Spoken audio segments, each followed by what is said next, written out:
যারা সৌদিতে ছিলেন, যারা মাযহাবে শাফি অনুসরণ করছেন, নামাজের শুরুতে তারা মিসওয়াক ব্যবহার করেন। তারা বলেন মিসওয়াক নামাজের সুন্নত। গত সপ্তাহে বলছিলাম নামাজের ভিতরে কিভাবে প্রবেশ করতে হয়, নামাজের বাহিরের কিছু মাসালাগুলো বলছিলাম। ওযুর ফরজ আপনার আমার জানা আছে, তায়াম্মুমের ফরজ বলছিলাম। ওযুর সুন্নাহ তরিকা আরম্ভ শুধু করছিলাম, মিসওয়াক পর্যন্ত আসছিলাম। যারা আসছিলেন তাদের জানা আছে।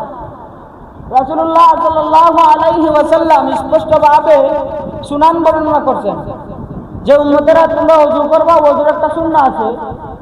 ওযু করতে গিয়ে তোমরা সর্বপ্রথম বিসমিল্লাহ দ্বারা ওযু শুরু করবা। ওযু কেমনে করতে হয় এটা হলো ওযুর সুন্নাহ। আর ওযু কিভাবে করতে হয়, ওযুর সুন্নাহ আরো কিছু আছে। ওযু হইল নামাজের সুন্নাহ, আর ওযুর সুন্নাহ আরো আছে। যেমন ওযু করতে হলে আপনার আমার একটা পাত্র নিতে হবে, উঁচু জায়গায় বসতে হবে, পশ্চিম দিকে তাকাইতে হবে। এগুলো হলো ওযু করার সুন্নাহ। আর ওযুর সুন্নাহ হইল রাসূল বলেন তোমরা যখন ওযু করবা বিসমিল্লাহ দ্বারা ওযুটা আরম্ভ করবা, কবজি পর্যন্ত ভালোভাবে ধুইবা, ধোয়ার পরে কুলি করবা, মিসওয়াক ব্যবহার করবা। মিসওয়াকের পরে রাসূল বলেন কুলি করার পরে নাকে পানি দিবা। নাক যখন পরিষ্কার করা শেষ, নাকের পরে মুখ, সমস্ত মুখ এক কথা যা বুঝি, এক কান থেকে আরেক কান, দাড়ির থেকে মাথার চুল পরিমাণ, এতটুকু পরিমাণকে বলা হয় ওয়াজহুন, আরবিতে বলা হয় ওয়াজহুন। সেই ওয়াজ মাসে করা, একবারে যৌথ করা। রাসূল বলেন মুখমণ্ডল যখন তোমাদের ভালোভাবে পরিষ্কার করা হয়ে যাবে, ধোয়া হয়ে যাবে, 3 বার করে ধুইবা। তারপরে তোমরা চলে যাবা কনিতে। শুরুতে কবজি পর্যন্ত ধুইছিলা, তারপরে কনিতে চলে যাবে। কনি পর্যন্ত যখন 3 বার ধোয়া যায়, রাসূল বলেন মাথা তোমরা মাসে করো। মাথা 4 ভাগের 1 ভাগ। মাথা মাসে করা নিয়ে ইমাম আইম্মায়ে কেরামগণের মতভেদের অভাব নাই। তার মধ্যে দিয়ে আপনি আমি যে মাযহাব অনুসরণ করি, মাযহাবে হানাফি, সেই ইমাম হযরত আবু হানিফা রাহিমাহুল্লাহু তাআলা বলেন আমি রাসূলুল্লাহ সাল্লাল্লাহু আলাইহি ওয়াসাল্লামকে দেখছি। একটা দলিল দিয়ে বলেন একজন সাহাবী থেকে হাদিস আনছেন। আবু হানিফা বলেন সেই সাহাবী বর্ণনা করছেন। সাহাবী বলেন আমি রাসূলুল্লাহ সাল্লাল্লাহু আলাইহি ওয়াসাল্লামকে এক জায়গায় ওযু করতে দেখলাম আর মাথা মাসে করতে দেখলাম। উনি মাথা মাসে করছেন, মাথার 4 ভাগের 1 ভাগ। মাসালার কিতাবে বলা হয়েছে নিসিয়া পরিমাণ মাসা করছেন। নিসিয়া বলা হয় কপালকে, সেই কপালকে আরবিতে বলা হয় নিসিয়ানুন, কপাল। ইমাম আবু হানিফা ওই সাহাবীর হাদিস দ্বারা দলিল দেন যে রাসূলুল্লাহ সাল্লাল্লাহু আলাইহি ওয়াসাল্লাম নিসিয়া পরিমাণ মাথা মাসে করছেন। আর আরেক মাযহাবের ইমাম হযরত ইমাম শাফিঈ রাহমাতুল্লাহি আলাইহি উনি বলেন রাসূলুল্লাহ সাল্লাল্লাহু আলাইহি ওয়াসাল্লামের স্পষ্ট হাদিস দ্বারা বোঝা যায় রাসূল মাথা মাসে করতেন 1 চুল পরিমাণ। ইমাম আবু হানিফা দলিল দিলেন মাথার 4 ভাগের 1 ভাগ নিসিয়া পরিমাণ। ইমাম শাফিঈ রাহমাতুল্লাহি আলাইহি বলেন 1 চুল পরিমাণ মাথা মাসে করতেন। উনার মাসালার কিতাবে উনি বর্ণনা করেন কেউ যদি ওযু করতে যায় এক আঙ্গুল দিয়ে মাথার মধ্যে একটা মর দেয় অথবা এক আঙ্গুল শুধু মাথার মধ্যে ভুলায় নেয় ভিজা, তার দ্বারাই মাথা মাসে হইয়া যাবে। ইমাম আহমদ ইবনে হাম্বল রাহিমাহুল্লাহু তাআলা বলেন সমস্ত মাথা। ইমাম মালিক রাহমাতুল্লাহি আলাইহি বলেন না, সমস্ত মাথা না, যতটুকু করলে মাথা মাসে বোঝা যায় ততটুকু করা পড়ে। তো আমরা মাযহাবে হানাফির অনুসারে বলতে হবে ইমাম আবু হানিফা রাহিমাহুল্লাহু তাআলা মাসালা বিশ্লেষণ করতে যাইয়া বলেন মাথার 4 ভাগের 1 ভাগ মাসে করলে সুন্নাত আদায় হয়ে যায়, ফরজও আদায় হয়ে যায়। তো আমরা মাথা মাসে করা জানলাম, কান মাসে করা, তারপরে গর্দান মাসে করা, তারপরে পায়ের দুটো টাকনু সহ মাসে দেওয়া। শেষ ওযুর শেষ হইল দুটো পায়ের টাকনু দেওয়া।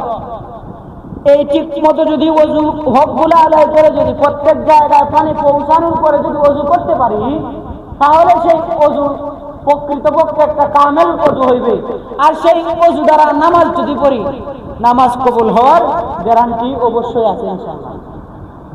তো ওযু করার পরে নামাজে আসলাম। নামাজ যখন ইমামের পিছনে আমরা পড়বো নামাজের এক ধরন, আর যখন আপনি আমি আলাদাভাবে নামাজ পড়বো, ফারেকভাবে নামাজ পড়বো, নামাজের আরেক নিয়ম। ইমামের পিছনে নামাজ পড়লে নামাজের নিয়ম কানুন অর্ধেক চলে যায় ইমামের শুধু উপরে, ইমামের উপরে। তো আমরা জামাতের নামাজ কিভাবে পড়তে হয় সেই নিয়মটা আমরা সবাই জানি। তাকবীরে তাহরিমা বলে নামাজে ঢুকতে হয়। যারা সৌদিতে ছিলেন, যারা মাযহাবে শাফি অনুসরণ করছেন, নামাজের শুরুতে তারা মিসওয়াক ব্যবহার করেন। তারা বলেন মিসওয়াক নামাজের সুন্নত। সেই নামাজে থাকা অবস্থায় যদি কোনো ব্যক্তি দাঁত দিয়ে রক্ত বাহির হয় এতটুকু পরিমাণ, সাধারণত থুতু নিক্ষেপ করলে যত রক্ত হয় তার সমপর্যায়ে যদি রক্ত বাহির হয় ওযু ভেঙে যায়, নামাজও ভেঙে যাবে। ইমাম শাফিঈ রাহমাতুল্লাহি আলাইহি বলেন না, মিসওয়াক করা হলো নামাজের সুন্নাত। আর আমরা ওযুর শুরুতেই জানছি মিসওয়াক করা ওযুর সুন্নাত। ইমাম শাফিঈ রাহমাতুল্লাহি আলাইহি বলেন ওযুর সুন্নাত মিসওয়াক না, নামাজের সুন্নাত হইল মিসওয়াক। এই জন্য তাকবীরে তাহরিমা বলে যখন তোমরা হাত বাঁধবা সানা পড়ার আগে তোমরা মিসওয়াক করে নিও। এই জন্য সৌদি আরবের যারা মাযহাবে শাফিঈ অনুসরণ করেন সবাই নামাজের শুরুতেই মিসওয়াক করেন। প্রত্যেকটা মাযহাবই সহিহ, প্রত্যেকটা মাযহাবই 100% 100% শুদ্ধ। তাদের মাযহাবকে অশুদ্ধ, তাদের মাযহাবকে ভুল বলার আপনার আমার কোনো অধিকার নাই। চারটা মাযহাব কুরআন এবং হাদিসের সমন্বয়ে গঠিত। অনেকে বলে যে হুজুর মাযহাব অনুসরণ করলে তো ব্যক্তি মানা হয়ে যায়, তাহলে আপনি আমি মাযহাব মানব কেন? আমরা বলতে চাই সাধারণত উলামায়ে হানাফি যারা আছেন তারা বলেন ভাই তোমার যদি এত ইজতিহাদের শক্তি থাকে, তুমি যদি কোরআন হাদিস ভালোভাবে বুঝতে পারো, মাযহাব মানার তোমার কোনো দরকার নেই। তুমি কোরআন এবং হাদিসকে রিসার্চ করে মাসালা বাহির করো আর ওযু করো, মাসালা বাহির করো আর ইসলাম পালন করো, নামাজ পড়ো।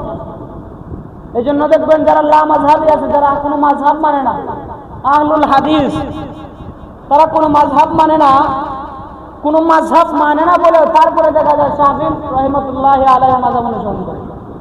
কারণ চার মাযহাবের বাইরে ইসলামের কোনো বিধান নাই, চার মাযহাবের বাইরে কোনো মাসালা নাই। চার মাযহাবের ভিতরে আছেই আছে। আপনি এক মাযহাব মানবেন না আরেকটা মাযহাব মানবেন, একটা না মানেন আরেকটা মানেন, কোনো না কোনো ভাবেই চার মাযহাবের কোনো মাযহাবের অনুসরণ করা হয়ে যায়। এই জন্য আজকে নামাজের সময় একবারই নিকটে চলে আসছে। নামাজের যে মাসালাগুলো যদি একাধারে ভাবে নামাজের শুধু মাসালাই পূরণ করতে হয়, কয়েক জুমা দরকার, আউল ফাউল ওয়াজের কোনো দরকার নেই। আমরা মাসালা মোতাবেক ওয়াজ করবো, কয়েক জুমা চলে যাবে, যেই ওয়াজ দ্বারা আপনার আমার ফায়দা হয়। তো আল্লাহ রাব্বুল আলামিন যেন আমাকে আপনাকে সবাইকে নামাজের মাসালা মাসাইল শুনে বুঝে নামাজ পড়ার তৌফিক দেন। সুবহান রাব্বিকা রাব্বিল ইজ্জাতি আম্মা ইয়াসিফুন ওয়া সালামুন আলাল মুরসালিন ওয়াল হামদুলিল্লাহি রাব্বিল আলামিন।